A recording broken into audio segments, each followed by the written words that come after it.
So just to let you guys know, if you're interested in looking at any merchandise, we recently launched a new website with all new stuff that I'm really excited about. So if you'd like to check it out, you can find it at casuallyexplained.com and take a look. One of the most wonderful things about the internet is the ability for people across the world to be able to communicate with each other and share information in the blink of an eye. And for modern generations, we've chosen to do that through things like this frog, or this frog, or this frog. And while memes were originally described as an element of culture passed from one individual to another by non-genetic means, if we look now at their contemporary use, I think it would be much more accurate to define them as an element of culture passed from one individual to another through the internet. The last part being redundant because if you're passing memes to someone, you're obviously not going to be passing anything on to them genetically. So in order to understand our current memes, we have to start tracing them back to their origins, and that means starting at one of the first memes from around 35 years ago, which was leet speak. And this was when people swapped letters for numbers when they were typing because digital pictures literally hadn't been invented yet and there was nothing else to do.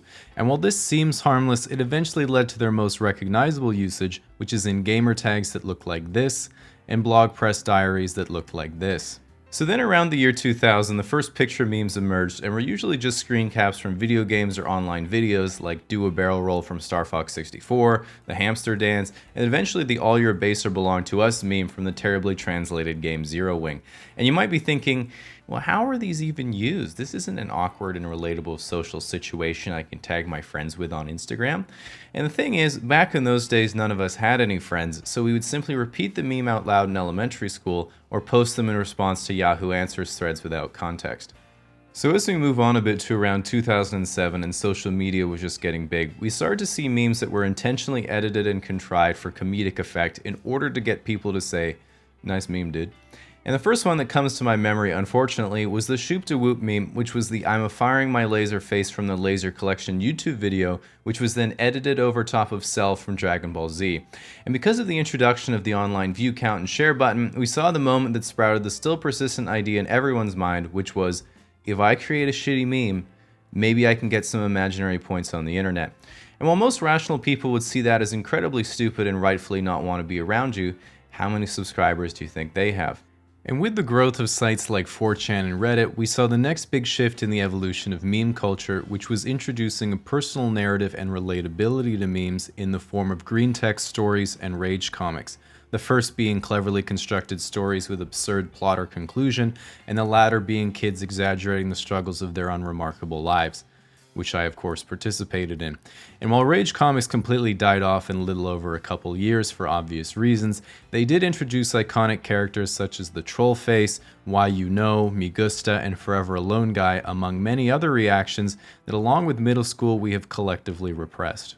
So with that concept of reaction and relatability, we saw the rapid popularization of our first modern meme format, which was an image macro with text overlay. And that came in the form of Pepe the Frog and Advice Animals. And even here you could still clearly see which one would stand the test of time. Emerging from there, we saw one of the most influential genres of modern memes, which are often called me IRL memes, which are supposed to represent the author or me in real life. These are memes of a self-deprecating, ironic nature that highlight the complete normality of everyday life by either exaggerating the pride of very mundane accomplishments, depicting an inability to function in what's considered a very normal situation, or both in the form of Wednesday Frog. Then going slightly deeper, you have me IRL one word, which is the same thing and more depressing but still funny, and then even deeper than that you have to me IRL for me IRL, which is literally just depression. However, in response to that we saw the simultaneous emergence of Wholesome Memes, which is a convergence of me IRL and anti-jokes, where a depressing punchline is set up with a wholesome twist. Although unfortunately we have seen a lot of these memes border on motivational posts and compliments rather than actual memes, which I personally find more insufferable than to me IRL for me IRL for reasons I choose to ignore. So closely related to me IRL, we have one of my favorite types of memes, which are starter pack memes. And these are simply multi-image collages that depict an unexpected stereotype with shocking accuracy that you thoroughly enjoy until you find one about you.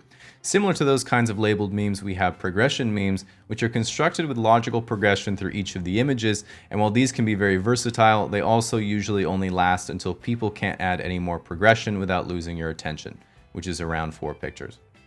So now if you take a regular person who looks at memes for enjoyment rather than coping, you see another genre of questionably executed memes that are effectively made to make you feel good.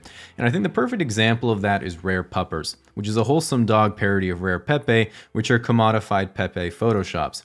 And also a whole genre of animal gifs spelled with alternating capitals and words like doggo, pupper, and other baby talk that I intellectually despise, but can't stop looking at because I'm so happy. Thankfully, gatekeeping the art form, we of course have Dank Memes, which are memes that mock other memes that are past their shelf life or used in a non-comedic, overplayed fashion. And these are generally crafted by the fine minds over at 4chan, who are one push away from falling off their own edge. And in a similar vein, we also have self-satirizing memes like deep-fried memes and Reddit subreddits like Meme Economy that buy or sell stock in upcoming formats. And if I know anything about people on the internet, which I am one of, I know that memes are seen a lot like high art, which means I know that at this point in the video, there are people who'd say, so when are you getting to the real memes? And there are people who'd say, you lost me at Rare Puppers, because I literally opened a new tab to look at those. And while I know people of the first category probably don't think I know anything about memes, and people of the second category are questioning if they still want to see me in real life, it's literally impossible for me to cover every subgenre of meme.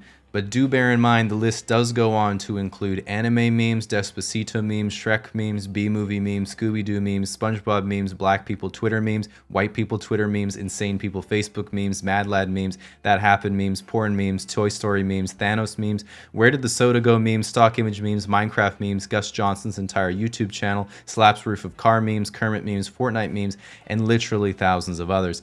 But that does make you wonder the final question, which is, with so many memes being created and abandoned, where do these memes come from and where do they go? And the answer to that is fairly simple. First, an actual piece of content is created, the meme is born on 4chan, filtered and popularized on Reddit, spread to your average person on Instagram, Tumblr, and Twitter, meme is dead. Jimmy Fallon uses it in a segment, your parents in large corporations use it incorrectly on Facebook, and 4chan makes fun of those people with new meme, and the cycle continues. Which makes you wonder where in the process this video might be.